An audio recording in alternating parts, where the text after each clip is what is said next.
पंजिका अनुसार आसंतु जानिबा 2024 मसीहा September मासर पर्वपर्वाणी गुड़िक। September 1 तारिख रविवार श्री शिव चतुर्दशी उपवास बेढ़ा परिक्रमा।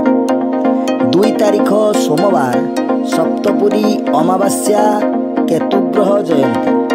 कुशोत्पाटन गो सहस्री स्नान एवं 4 तारिख बुधवार द्वितीयार चंद्र दर्शन पूजा और अर्घ्यदान। यही दिन ठारू 13 दिन पर्यंत अगस्त्य ऋषि को दैनिक अर्घ्यदान। 5 तारिख गुरुवार शिक्षक दिवस। 6 तारिख शुक्रवार बाली तृतीया गौरी व्रत।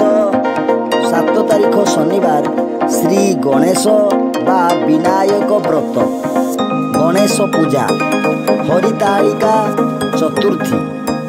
8 तारिख रविवार नुआखाई ऋषि पंचमी। 9 तारिख सोमवार षष्ठी ओषा सोमनाथ व्रतारंभ। ललिता सप्तमी पुकुटी व्रत।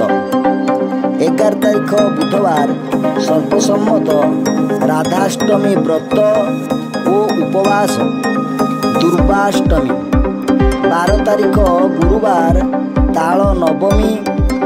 13 तारिख शुक्रवार रात्रि 11:18 पर शरण पंचक दोष आरंभ।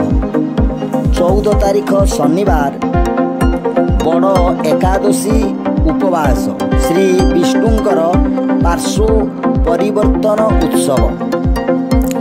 15 तारिख रविवार सर्वसम्मत बामन जन्म सुनिया गजपति महाराजंकर 68 अंक। उत्कलीय सन 1432 साल श्री गरुड़ पार्श्व परिवर्तन। 16 तारिख सोमवार श्री शिव पार्श्व परिवर्तन उत्सव भाद्र सिंह मासांत। 17 तारिख मंगलवार कन्या संक्रांति विश्वकर्मा पूजा अनंत व्रत पूर्णचंद्र पूजा अर्घ्यदान निशी पालन। 18 तारिख बुधवार भाद्र इंद्र पूर्णिमा भागवत जन्म। अपरपक्ष पितृतर्पण आरंभ और पिंडदान। प्रातः 5:57 पर शरण पंचक दोष शेष। 23 तारिख सोमवार सम दिवारात्रि।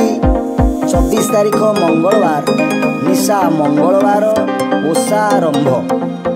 25 तारिख बुधवार मूलाष्टमी द्वितीया ओषा 16 दिवसीय पूजारंभ। 26 तारिख गुरुवार मातृनवमी। 28 तारिख शनिवार सर्वसम्मत इंदिरा एकादशी उपवास। कविवर राधानाथ राय और शहीद भगत सिंह जयंती। 29 तारिख रविवार सन्यासी पितृंक निमित्त तर्पण और पिंडदान। भिडियोटी किपरि लागिला भल लागिथिले लाइक करिवा सहित कमेंट करी जणाइबे। एहा सहित एही चैनल को सब्सक्राइब करी नेबे एवं सांगसाथी माननकु शेयर करी जणाइबे मध्य। ओम दधिवामनाय नमः।